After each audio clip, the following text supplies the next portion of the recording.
Que a paz esteja com todos. É um prazer aqui estar entre os amigos, né, em mais este encontro.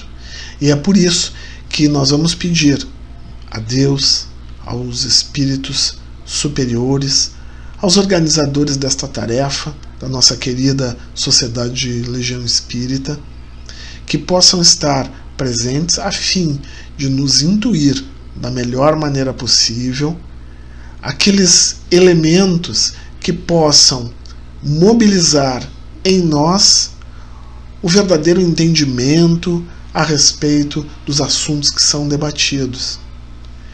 Que possamos auferir ao fim destes minutos um esclarecimento um pouco melhor a respeito da realidade de determinados temas e principalmente que este conhecimento possa se traduzir na forma de comportamento que auxilie aquelas pessoas que nos cercam e auxilie também ao ambiente que nos cerca. Assim sendo, Pai, te pedimos proteção e saúde para esses minutos e que assim seja. Muito bem, amigos. Hoje o nosso tema ele estará relacionado com a dor. A dor é algo que é extremamente temido, né? Não tem algo que seja tão temido quanto a dor. Mesmo o medo, né, que é algo que também nos traz bastante apreensão, muitas vezes ele é o prenúncio de sentirmos algo doloroso. Então a dor é uma coisa que está no nosso cotidiano. Então o tema de hoje, o tema que eu trago para que a gente possa refletir é a dor. Mas a dor sob um aspecto particular, a dor do outro. Porque a nossa dor é algo que incomoda bastante, mas a dor do outro é algo que muitas vezes passa desapercebido dos nossos sentidos, mesmo aqueles mais profundos. Então, para que nós possamos entender a dor do outro, a gente tem que entender a nossa dor, a dor pessoal. A dor pessoal, ela pode ser dividida numa dor física ou numa dor espiritual. Então a gente vai começar aqui com a dor física. Tá? E a dor física também, por sua vez, ela pode ser aguda ou crônica. A dor aguda ou inflamatória, ela vem diretamente de uma lesão física direta, né, e imediata. Ela se origina de um estresse imediato, né, mas ela normalmente acaba sendo de curta duração se comparada com uma dor crônica. Né? Então, é claro, a pessoa sente por exemplo, uma queimadura, uma perfuração de pele, né? Uma pancada, por exemplo. Todos esses são processos que geram um estresse físico imediato. Né? E a dor, nesse sentido, ela tem uma função muito importante, que é proteger o indivíduo. Vocês imaginem, por exemplo, alguém que não sinta dor. Né? Poderia ser uma coisa boa, mas não é. Por quê? Porque no momento que esse indivíduo ele não sente dor, ele deixa de ter um aprendizado inato, inclusive. Nós, à medida que nos desenvolvemos, temos que aprender através da dor a nos equilibrarmos e deambularmos de modo adequado. Se a gente sai por aí se batendo e se cortando, daqui a pouco a gente pode pegar uma infecção bastante grave e morrer. Portanto, a dor, como um alerta de lesão, ela é um mecanismo importante, um mecanismo fisiológico e que nos alerta. É claro que ela tem toda uma estrutura de funcionamento, né? Tem mecanismos para que ela possa se desenvolver. Né? A lesão gera normalmente impulsos elétricos que vão gerar uma série de outros mecanismos. Né? O primeiro deles é um reflexo, né, uma reação reflexa em arco que pode fazer com que a gente, né, retire um membro ou uma superfície que está num ponto de lesão, por exemplo, quando a gente toca numa superfície muito quente. Tá? De qualquer maneira, isso acaba repercutindo no nosso cérebro e levando à liberação de uma série de outras substâncias, algumas de ação local para o reparo daquele tecido lesado e outras de característica sistêmica. A adrenalina é uma delas. A gente ouve, por exemplo, um tiro, aquilo e vê uma lasca de uma parede saltando. Bom, aquilo pode ser um ataque, um assalto, enfim, e aquilo gera a descarga de adrenalina. Imaginem se isso gera uma lesão direta no nosso corpo. Então, a liberação de determinadas substâncias, a dor, a sensação de dor direta com a liberação de determinadas substâncias, ela é fundamental porque ela vai envolver um comportamento de defesa. E esse comportamento de defesa ele é muito importante. O indivíduo sai correndo, boca seca, olhos arregalados, enfim, para quê? Para procurar um local de abrigo, para fugir, ou se estiver completamente encurralado para tentar se defender. De qualquer maneira, todo esse processo gera um mecanismo fisiológico de reparo dessas situações. Então é claro que o indivíduo numa situação dessas pode ter como manifestação manifestações escandalosas, gritos, estertores, enfim, gemidos. É tudo para se salvar das situações. Mas esse é um processo agudo. Já nos processos crônicos, neuropáticos, eu tenho uma lesão que se estabeleceu de forma lenta e continuada. O início da dor às vezes não consegue ser perfeitamente determinado, e muitas vezes gera um processo intermitente, onde essa dor vai e volta. Então isso acaba sugerindo mecanismos de processos cicatriciais complexos, e a produção de um outro tipo de substância associado a essa dor crônica, pelo processo de estresse fisiológico, que é o cortisol. Porque a gente não poderia estar o tempo inteiro liberando adrenalina num processo de dor. O gasto energético ia ser tão grande para o nosso organismo que a gente ia definhar e morrer. Então eu preciso ter uma substância que faça o efeito contrário. Mas, por outro lado, o cortisol também, tentando nos acalmar do processo de sofrimento, gera, do ponto de vista do longo prazo, do processo crônico, uma série de efeitos colaterais que podem ser negativos. Então, a dor ela continua sendo vivenciada, mas através do cortisol ela pode ser mais suportada. Daí, os indivíduos gemem silenciosamente, tem choro contido, tem faces amargurada ou faces cansada, enfim. Os dois processos, do ponto de vista físico, eles vão revelar estados agudos, de lesão objetiva, direta e intensa, ou processos de lesão tecidual progressivos e crônicos que vão gerar os estados de dor. Em qualquer um desses elementos, o que nós vamos encontrar e que pode realmente ser significativo para isso? O auxílio de profissionais adequados, que vão trazer então para o indivíduo os processos terapêuticos que vão solucionar diretamente essas situações. E para isso a gente tem que procurar o auxílio desses profissionais. O médico é um profissional dos mais adequados para tratar esse nosso problema físico.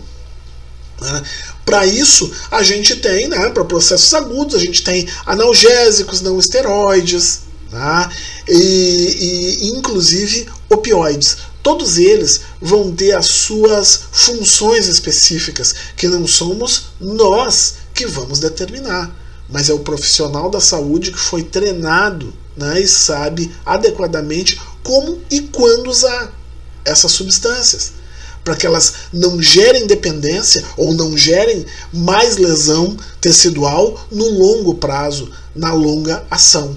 Né? Para que dê tempo desse profissional, ao atenuar o processo doloroso, né, consiga investigar a causa, se ela é algo objetivo, uma fratura, uma perfuração de pele, um processo inflamatório, ou é um processo mais grave, um processo tumoral, um processo degenerativo e assim por diante.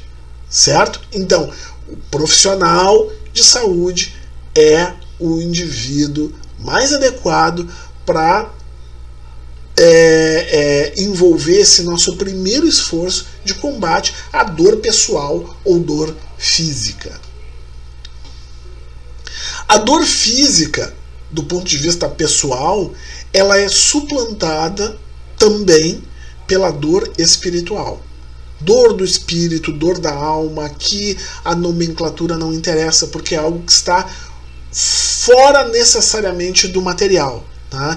Embora esse possa ser um tema controverso, né, para o materialista, tá? Ele tem as suas explicações e as suas validações. Aqui nós vamos tratar de algo que está relacionado não diretamente, né, com a matéria, né, é algo que é muito subjetivo, mas cuja repercussão material pode ser bastante grande. Tá? Para o espiritismo, a dor do espírito repercute sobre o perispírito e do perispírito na matéria.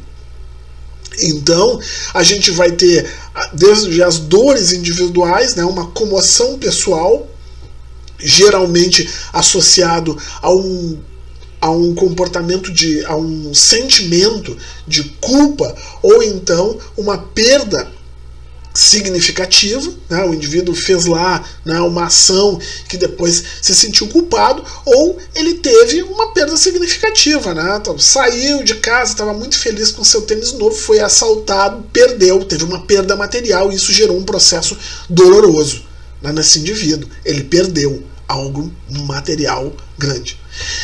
Já do ponto de vista espiritual, pessoal, nós também temos a dor pessoal de cunho social.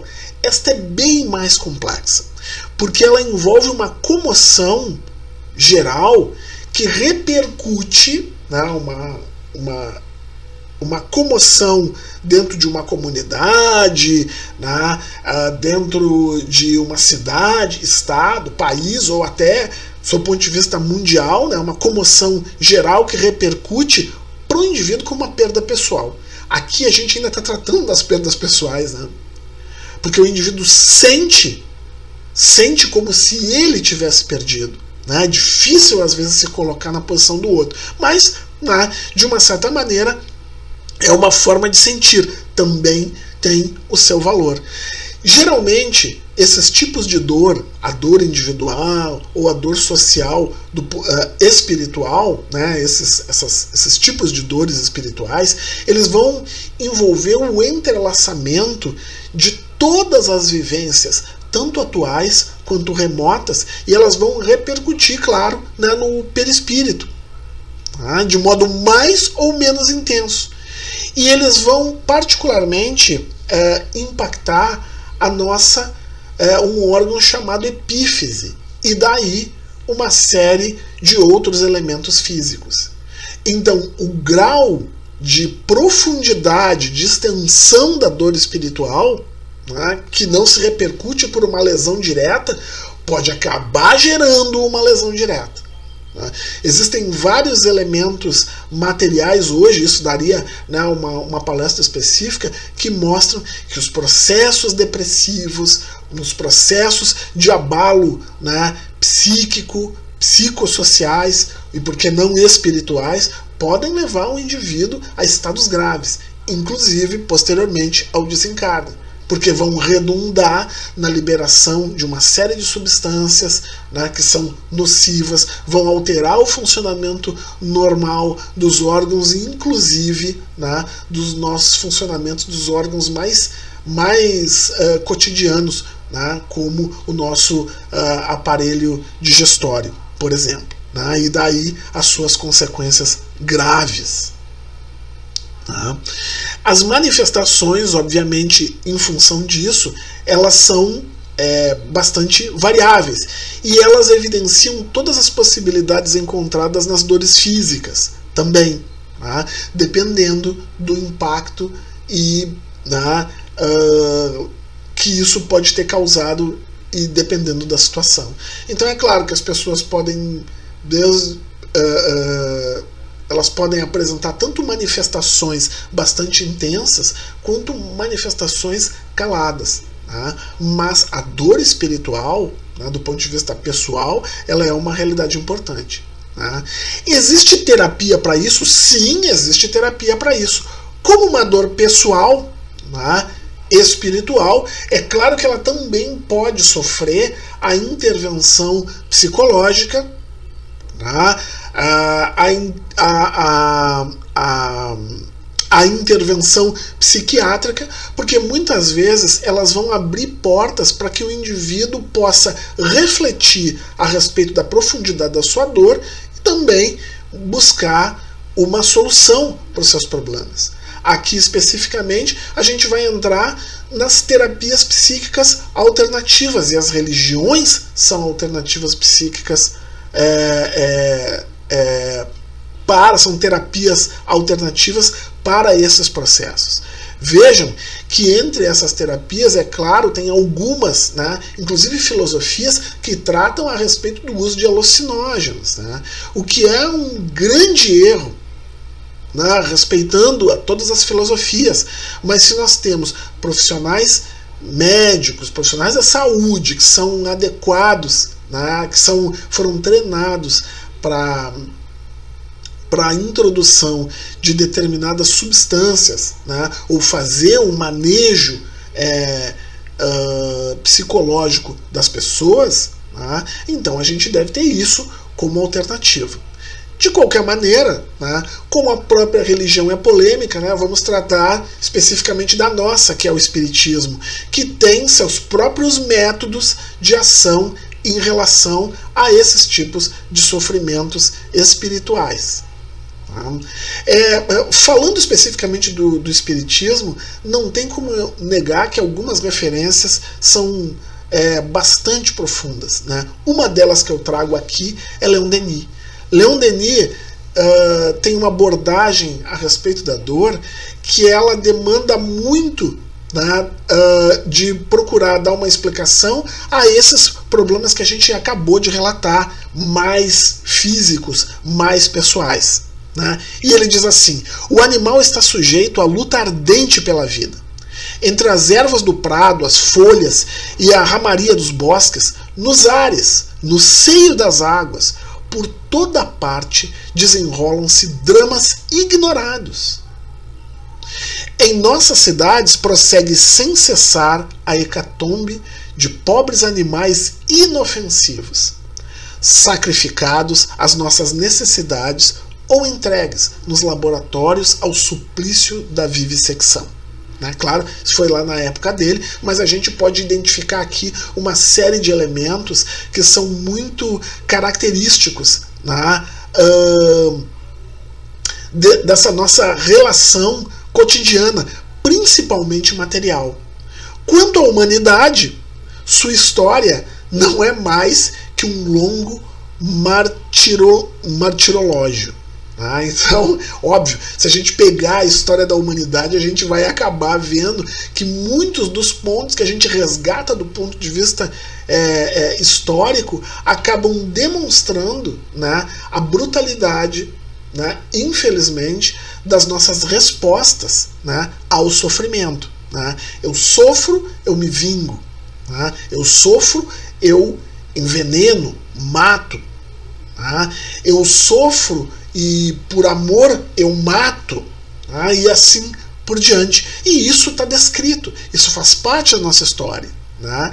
Mesmo porque durante todo esse período, esse nosso raciocínio ele está sendo feito ainda muito enraizadamente na base da luta pela vida, né? Coisa que nós devemos nos desligar. Mas baseado, né, em tudo isso que foi falado, né, numa alternância de sensações, a gente varia entre a dor e a fuga da dor, né? E o prazer, ou a busca do prazer. Né? Então isso acaba gerando uma balança. Né? A todo tempo eu procuro prazer e daqui a pouco eu esgoto esse prazer e sinto dor, né? E me sinto mal, enfim. Né? Esse é um processo de balanço dos quais nós devemos nos libertar.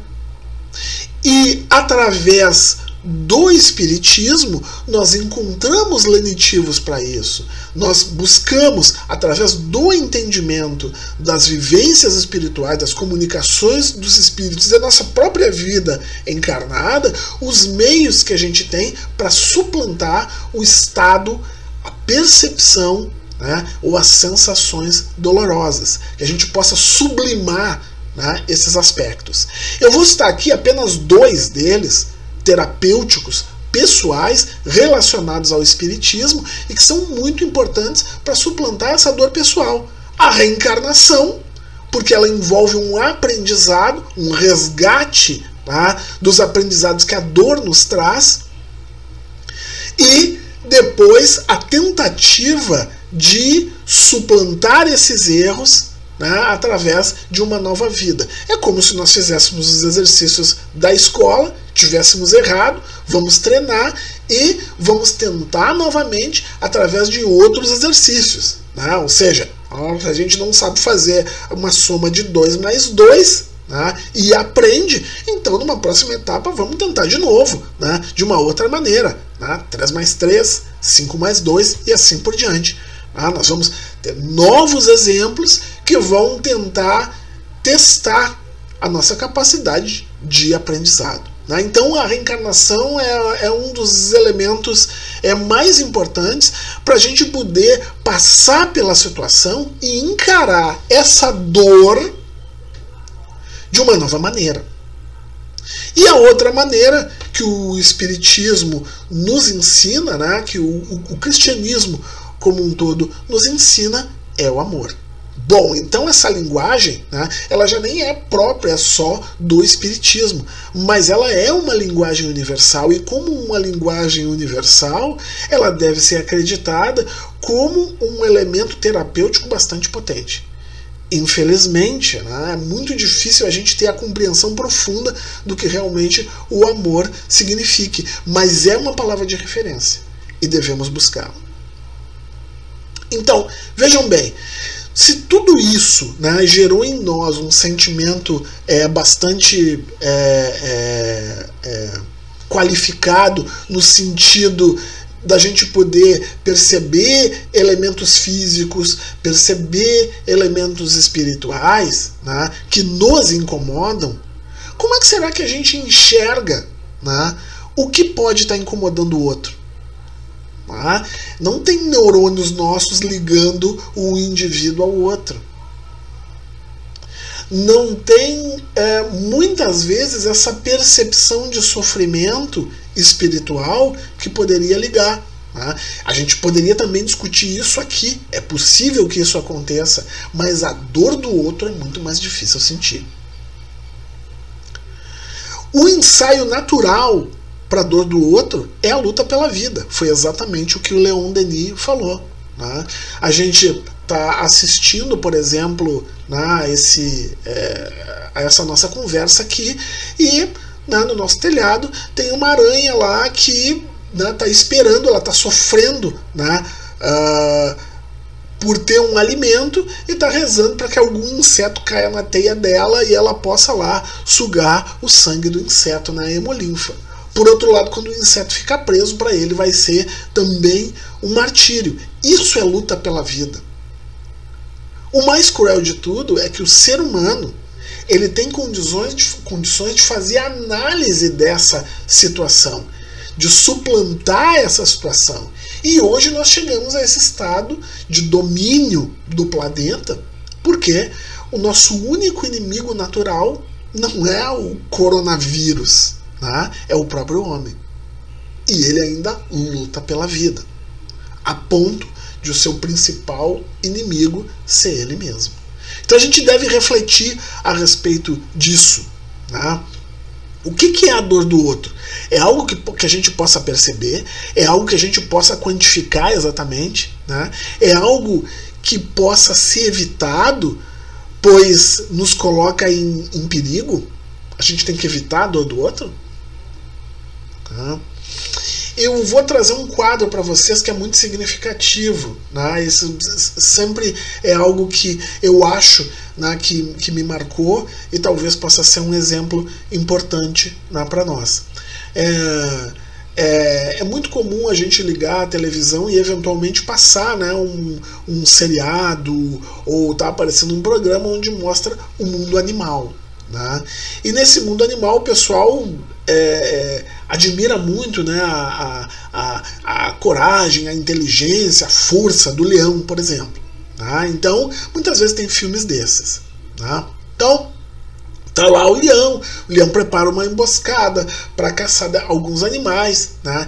E em muitos desses vídeos, se vocês puderem notar, né, logo depois que a caça termina e um animal é abatido, né, um mais jovem ou um mais velho que corre menos ou um animal doente, né, o animal é abatido e naquele momento em que os leões estão se alimentando ali daquele animal que está morto, às vezes a 30, 40 metros de distância estão outros gnus simplesmente assistindo a cena. Né? Meio paralisados, mas estão ali, né? Olhando aquela cena, né? Olhando aquela situação que ela é bastante chocante, né? Não é incomum que todo dia nós vejamos uma situação semelhante acontecendo com o ser humano, né? Acidente, por exemplo. Nos acidentes, as pessoas, duas situações hoje das mais comuns, né? Um acidente de carro, tá lá um carro todo arrebentado e os carros começam, né, a passar devagarinho. A gente tá olhando aquilo ali, olhando a morte, né, ou procurando encontrar morte, sangue, porque aquilo é algo que nos impacta. Tá? Ou então, situações extremamente recentes e hoje são extremamente comuns. Né? Um indivíduo morre, é abatido, né, ou sofre agressões, então as pessoas, ao invés de tentarem ir lá ajudar, pegam seus celulares e começam a gravar. O que é a dor do outro? O que eu estou querendo com isso? Será que é denunciar? Será que é curiosidade? Será que eu quero ganhar um dinheiro passando as imagens para um jornal? Né? Onde é que está a solidariedade? E a dor do outro envolve muito essa questão de solidariedade.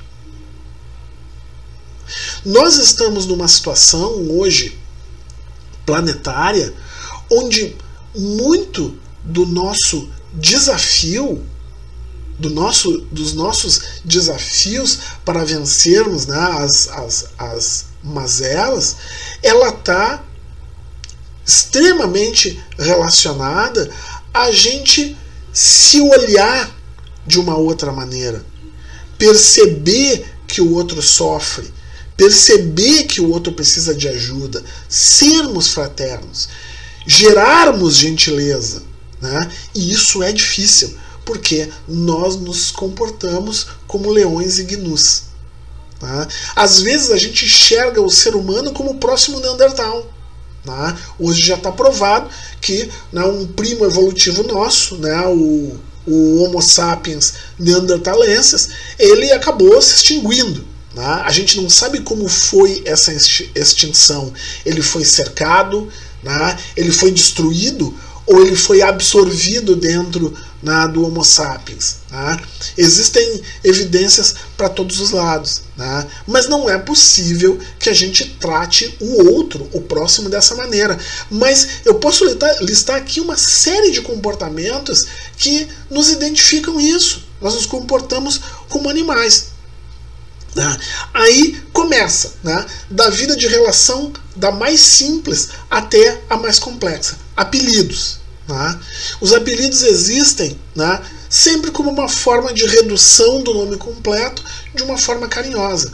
Quando o indivíduo sai do seio familiar e vai para um grupo maior, o apelido ele tem a função de identificar uma vulnerabilidade. Se o indivíduo ele recebe um apelido, né, muitas vezes isso pode identificar qual é o extrato onde está querendo se colocar o indivíduo, né? Se o apelido é mais pejorativo, então eu estou querendo que o indivíduo ele fique na escala mais baixa do ponto de vista hierárquico, né? Ou às vezes a gente procura dar destaques ao indivíduo, tá? Ou então às vezes a gente procura dar pseudo-destaques, né? Fazendo elogios sexualizados e assim por diante. Tá? Então, na verdade, esse é um vocabulário social típico dos primatas, mas ele ainda é animalizado. E começa por aí. Tá? A gente consegue perceber o que um apelido de gordinho, gordão, tá? Carvão, cabeça de pau de fósforo, né? O que pode repercutir isso no indivíduo? Né? Muitos desses apelidos nós já ouvimos, né? E eles estão ali. Do apelido vem o bullying. Detesto anglicismos. Na minha época se chamava pegar no pé do indivíduo. Então eu vou perseguir um indivíduo porque eu estou tentando colocar ele dentro de uma hierarquia de dominância. Ele vai ser o dominado. Ou ele faz tudo o que eu quero, ou ele apanha. Ou ele é isolado. A gente consegue muitas vezes perceber que os indivíduos sofrem com isso, mas a gente não mexe às vezes dedo nenhum para auxiliar os indivíduos. Por quê? Porque eu quero ser aquele que pertence ao melhor grupo. Daí é um passo para o preconceito racial, que é o que a gente está vendo aí. Ora, preconceito de raça. Vocês imaginem preconceito de raça no Brasil, que é um país que é uma mistura racial gigantesca. É o país mais miscigenado da Terra. Esses dias eu vi um comentarista famoso aí que nos Estados Unidos a gente encontra gente de tudo que é tipo. Sim, lá se encontra, mas lá existe uma divisão racial. Com certeza. Porque as pessoas, se fizerem dinheiro, vão ter suas liberdades garantidas. Mas a mistura, ela ainda faz parte muito dessa nossa característica humana de separar os grupos. Né? No Brasil a gente não encontra exatamente isso. Não que não tenha preconceito, muito pelo contrário. Aqui existe um preconceito de cor, mas não um preconceito racial. Mas ele está lá. Ele está lá embutido. E as pessoas sofrem. Eu vou listar aqui para vocês alguns tipos de preconceito cujo comportamento, para quem sofre um comportamento, uma dor de segregação racial, é simplesmente o mesmo. Quando se entra num local, quando se chega num determinado espaço, né, quando aquela pessoa ela é diferente, normalmente as pessoas elas se olham, é uma pessoa diferente, a gente procura fazer aquele contato visual. E o contato visual do ser humano, típico de primata, né, ele é muito característico. Eu não te conheço. Ok, as pessoas se apresentam. Ou então, eu não te conheço e não te quero aqui. Ou eu não te conheço e né, é melhor que nós não mantenhamos relacionamento. O olhar do ser humano ele é muito profundo para isso. E isso consegue ser percebido. Para vocês terem uma ideia, né, esta definição de preconceito de raça, ela extrapola pro preconceito religioso. Eu mesmo presenciei, né, uma vez um amigo meu, um sujeito que era muito meu amigo na escola, no ensino fundamental, né, e naquela época eu tinha muitos colegas judeus. Eu voltei a reencontrá-lo num cursinho. E aí um dia ele faltou, né, uma das nossas aulas, e no dia seguinte, quando ele chegou, a gente estava no elevador e a gente tinha um grupo de colegas e a gente subiu todos juntos, né, naquele mesmo horário dentro do elevador, né? E aí, até então, né, ele tinha uma identificação dentro do grupo.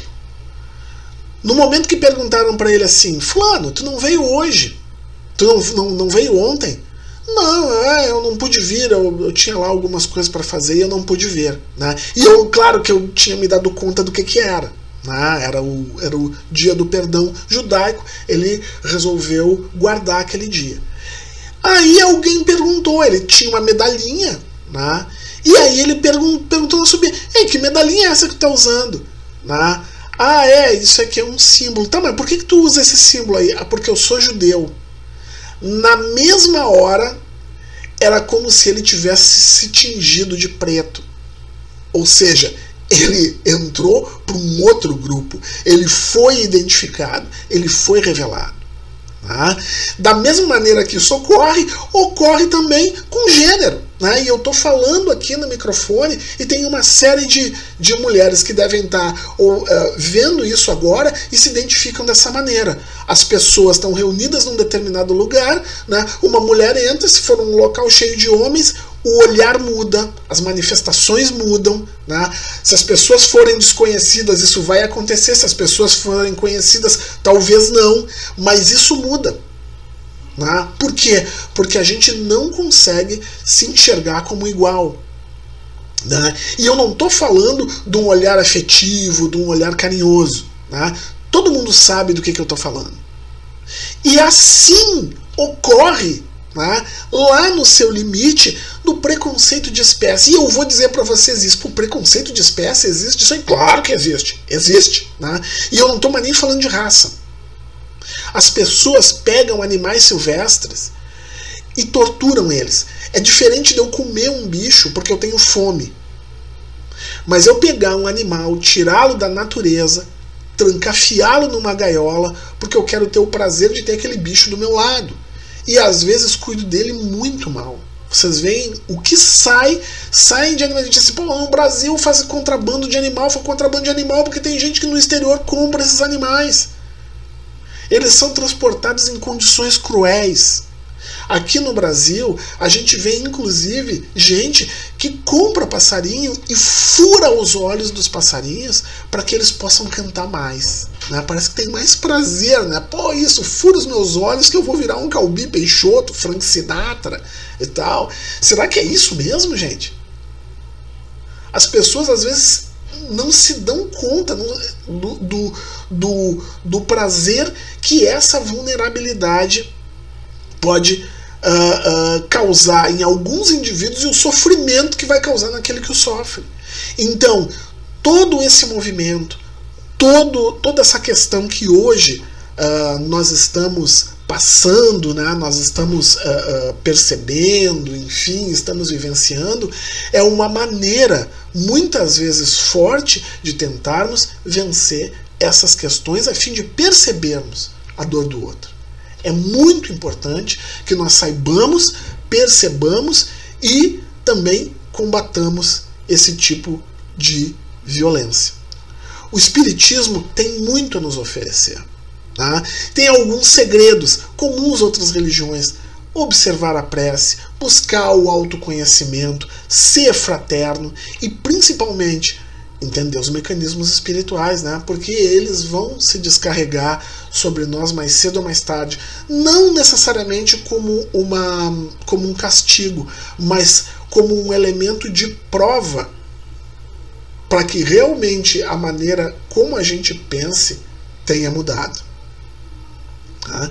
Eu agradeço, né, que durante esses minutos a gente pôde estar aqui presente e esses momentos de dor, né, a dor do outro, a gente infelizmente ou felizmente está vivenciando agora, né, no nosso cotidiano com a questão da pandemia. O contato diário com a dor alheia. Tá? Mas é um momento de reflexão. Por quê? Porque várias coisas boas também aconteceram. Houve uma mudança da questão do comércio, ela é percebida e destaca alguns setores em detrimento de outros. Né? O desenvolvimento da ciência com novos medicamentos, novos procedimentos e o controle de uma série de outras doenças, porque todo mundo mundo anda protegido e está toda hora fazendo, né, ou procura fazer mais a antisepsia das mãos. Né? Sempre vamos olhar essas possibilidades como possibilidades de crescimento. Quando a gente veio para cá, isso eram possibilidades, eram coisas que estavam lá escritas e pelas quais a gente, como encarnado, deve procurar saber enfrentar. Portanto, temos que olhar a dor do outro. Nesse momento, então, né, eu agradeço aí a assistência de todos e pedimos ao mais alto, aos nossos mentores, aos nossos amigos espirituais, que possamos todos ter excelentes dias pela frente, mas que esses excelentes dias sejam transformados em dias onde a nossa visão a respeito da realidade, a nossa visão a respeito do outro possa ser definitivamente transformada, ou definitivamente nossos caminhos possam ser mudados para podermos nos esforçar e enxergar mais além com a graça do mais alto, as mazelas dos outros e trazermos efetividade nas nossas ações. Assim, Pai, te pedimos permissão para encerrar este nosso estudo. Que assim seja. Que Deus seja louvado por sua grandeza, por sua misericórdia e por seu amor. Muito obrigado a todos.